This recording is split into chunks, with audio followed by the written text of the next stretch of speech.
Hello guys. Hello sa mga Scorpio. Kung kayo ay Scorpio, ito ang inyong message guys. Okay. Titignan natin ang inyong message. April 10, 2020. 6. Sa mga Scorpio. Okay. Scorpio. Self-awareness is the key. Scorpio. Okay? Self-awareness. About ito sa inyong pag-ibig guys. Tingnan natin. Ang inyong pag-ibig sa mga Scorpio. Mag-expend ka ng time sa inyong sarili guys sa mga Scorpio. Mag-walking. Para sa inyong soul. Okay. Listen your favorite song. Kahit sa inyong holiday. Maglaan kayo ng oras sa inyong sarili. Okay. April 10, 2026 sa mga Scorpio, tingnan natin ang inyong pag-ibig, guys. Isang message dito for you. At pay attention to the red flags, Scorpio. Kung may nararamdaman kayong parang red flag na sa inyong pag-ibig is pay attention, guys. Tingnan natin to guys. Ano tong pay attention na to sa inyong love life. Love life na mga Scorpio. Pay attention.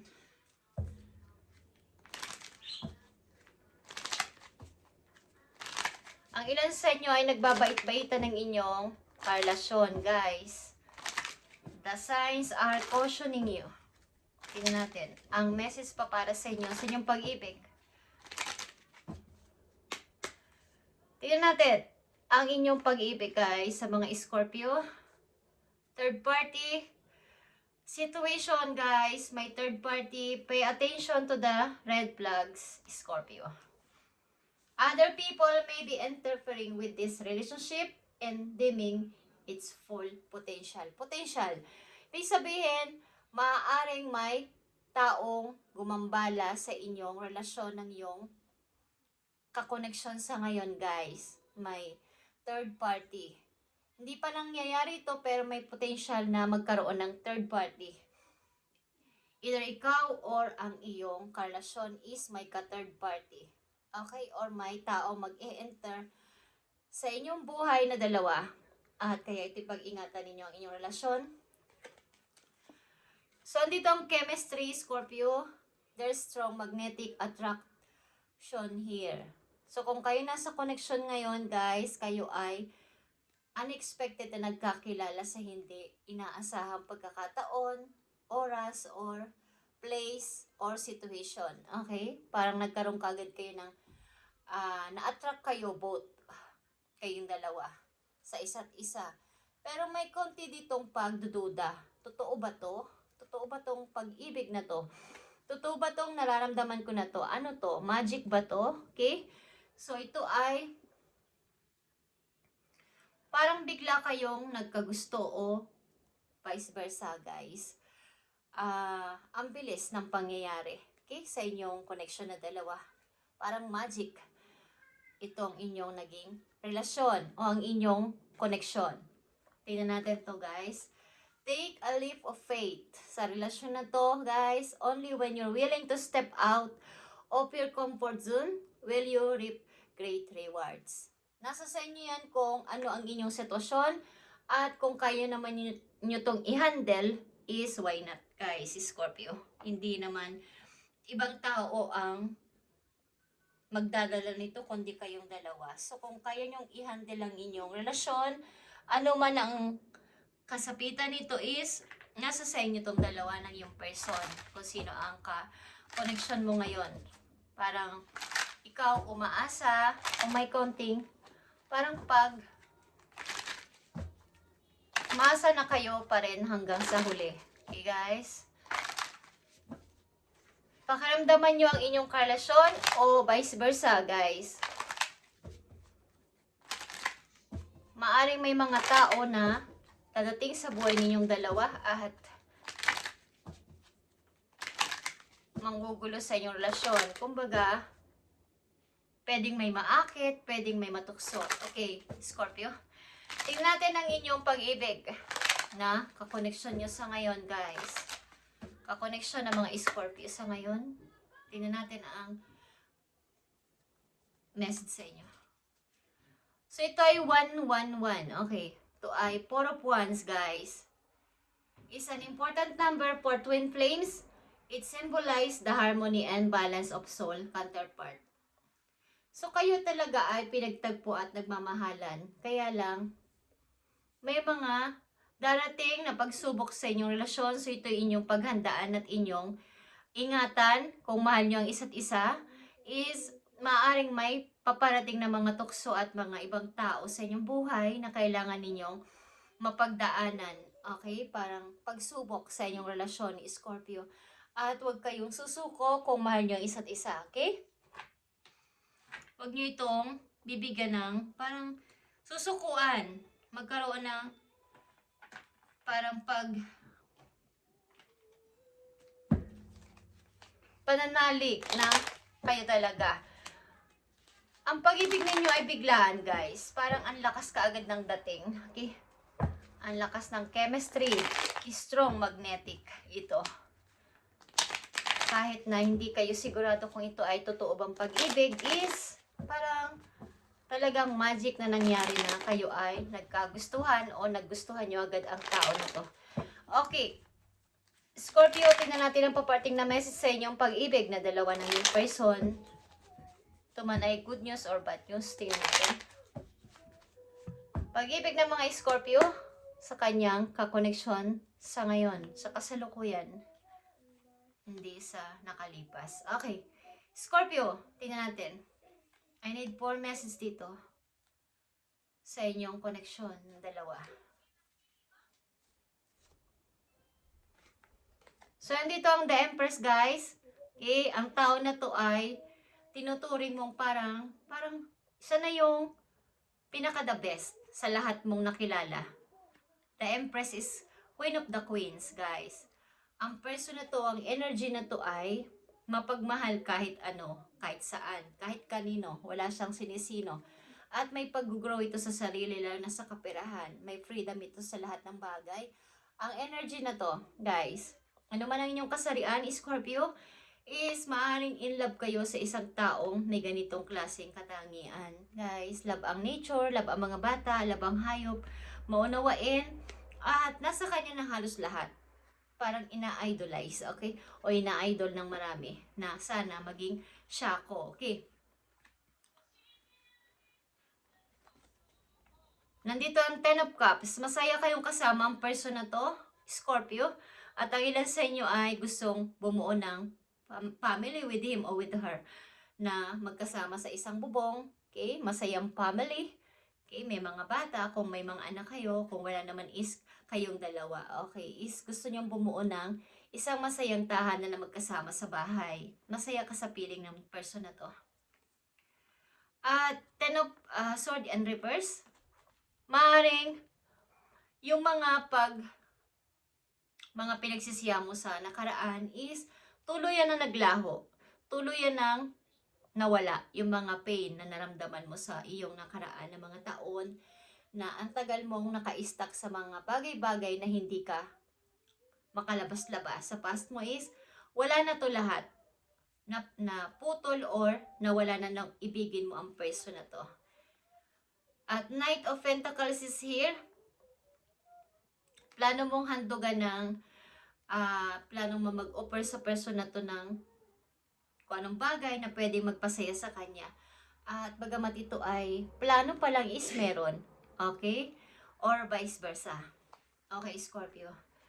Maring gusto nyong magkasama sa bahay o sa isang bubong, guys. At masaya ka sa person na to na siya yung maging ina o ama na yung mga anak o maging kasama mo sa buhay. Sapagkat ang person na to ay wala ka nang mahihiling o wala ka nang makikita sa mga iba mo pang nakasama, nakarelasyon is wala siyang katulad. Okay. Siya na talaga yung napili mo na makasama sa buhay o sa bahay. Okay guys, Scorpio, ito ang message sa inyo. If it's meant to be, it will be. You won't have to force, convince, or worry over it. Let it flow, let it be, and let it come to you. You are attracting everything you need. Trust the timing of your life. About ito sa iyong sarili, sa iyong sariling sitwasyon, sa pamumuhay mo man o sa iyong trabaho o sa iyong personal life is kung ano ang dapat mangyari, yun ang mangyayari, guys. Huwag mong ipilit o i-force ang sarili mo or mag-worry ka sa mga bagay-bagay na hindi pa nagaganap o hindi mo kontrolado. Okay? Maniwala ka at mag-trust ka sa timing ng paparating sa iyong buhay sa ngayon. At ikaw ay napaka-attractive. Okay? Sa lahat ng iyong mga gustong gawin o makuha is kaya mong mapasayo. Okay, guys. Scorpio, paparating pa sa iyong message na dapat mong malaman-laman. April 10, 2026.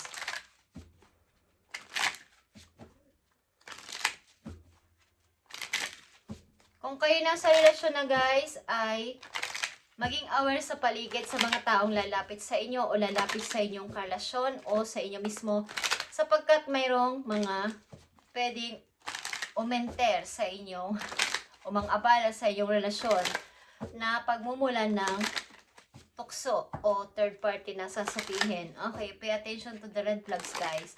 May mga taong lalapit kasi sa inyo o sa iyong partner na mayroong konting pagpapaawa o something na pagpapapansin. Okay. So, ito ay inyong kailangang mapansin agad or mapigilan kung mahal nyo ang isa't isa. Scorpio, tingnan natin ang message pa po yun. Anditong words of abundance, guys. You have the ability to instantly manifest abundance by choosing powerfully positive words. Always describe your own in the world's economic situation in loving and optimistic terms. And that is what you attract for yourself and others. Okay. Lahat ng mga words na bibitiwan mo sa iyong bibig, simula sa araw na to ay makaka-attract para sa iyong abundance o stability. Guys, yung mga pakikipag-usap mo sa tao, yung pakikitungo mo sa ibang tao, is kaya mo maka-attract ng mga, yung parang mapagaan ang buhay mo. Okay? May power yung mga words na binibitiwan or mga sinasabi sa ibang tao. Okay, guys? Maaaring kung ikaw ang the Empress is napakabutihin mong tao, okay? Maunawain ka sa lahat ng tao at sa lahat ng bagay. Wala kang sinisino, kahit sino lumapit sa iyo is iyong kinakausap ng maayos at pinapakinggan. Okay. Ito ay powerfully positive words. Kumbaga, nasa sa mga kamay mo, nasa sa pagsasalita mo kung paano ka makakahatak ng pagbabago magaganap sa iyong buhay. Okay? Nakadepend sa iyong pananalita. At i-block mo ang mga nagpapadistract sa iyo para sa iyong pag-unlad sa buhay, Scorpio. I-block mo ang mga energy na to na maaaring magpa-distract sa iyong pag-angat sa buhay. Kailangan is yung mga priorities mo ay iyong parang ano ba talaga yung priorities ko dapat ko mga una-unahin simula sa araw na to. Isang mahalagang message dito po yung April 10, 2026, Scorpio.